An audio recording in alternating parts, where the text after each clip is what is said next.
Thank you, Steve. Breaking tonight, a health scare in South Park. Channel 9 first broke news of the hepatitis exposure at the Village Tavern on our social media pages. And you might have watched the update from the health department on our homepage. This is a big story for Charlotte. We've dedicated a team to covering it for you tonight. Anchor Ellison Lattis is leading our coverage. She's live in South Park tonight. This is impacting a lot of people. It's a popular lunch spot, Ellison, for folks who live and work there. Scott and Erica, the Village Tavern boasts an unforgettable dining experience with exceptional hospitality for about 150 people who may have been exposed to hepatitis last week. Their next experience will be waiting in line for a vaccine. The Village Tavern sits in an office building between Congress Street and Barclay Downs Drive, right near Symphony Park and a block from the South Park Mall. Tonight, we have reporter Deshaun Brown, who is live there with reaction from neighbors in the community. But first, let's bring in reporter Glenn Counts with a closer look at how all of this came to light. And Glenn, you're at the health department building, which is located in Southeast Charlotte, and that is where vaccines are already available. Yeah, Allison, as you mentioned, we're here at the Billingsley Road location. This is one of two locations where the Hep A vaccine will be given out. Fortunately, in this instance, the exposure has been somewhat limited.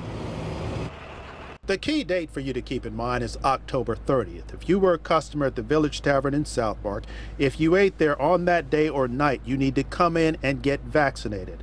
Mecklenburg County Health Director Gibby Harris says that is the only date the infectious employee worked. His symptoms did not become severe until yesterday when he was hospitalized. Now, there are two clinics where you can get vaccinated, here at 249 Billingsley Road and at the health department's northeast campus at 2845 Beatties Ford Road. Here are the hours for tonight, tomorrow, and Tuesday from 8 to 5.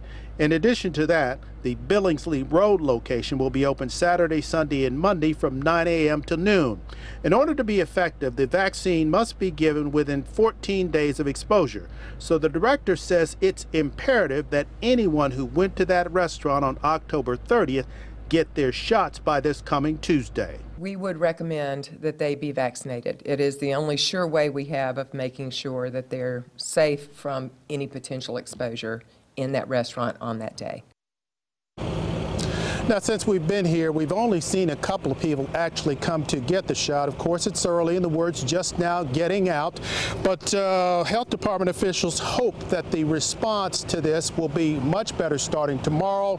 And of course, they add that this disease is nothing to fool with. Allison? All right, Glenn, thank you. And we already have information about the vaccine sites up on our website, WSOCTV.com. Now let's bring in Eyewitness News reporter Deshaun Brown. She is near the restaurant live for us tonight. Deshaun, what's the feeling from people you've spoken to? Allison, a lot of customers are just finding out about this. One person we spoke to said they're shocked, but I also heard from someone who says they're disappointed. I do want to point out, though, the county health department says if you plan to eat here tonight, any new customers should be fine. As Glenn mentioned, they are only concerned about people who dined here last Tuesday, which was October 30th. I also called the restaurant directly to find out how they are getting in touch with customers, but also any preventative steps moving forward. A manager told me the ownership group is headed to Charlotte now and should respond to that shortly. But one customer just told me she's concerned more wasn't done sooner. You would think the food source or the restaurants that they would take extra precaution to protect their patrons. Now, we also learned the health department will come in and conduct an inspection immediately. Anytime there is a case like this involving a food service worker. I've just pulled the last two inspections for Village Tavern.